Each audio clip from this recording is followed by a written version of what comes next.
What's the meaning of chinless?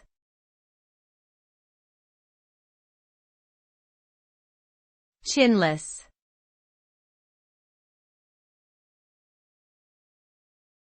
Chinless.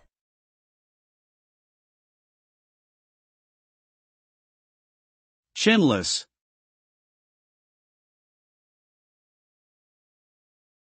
Chinless.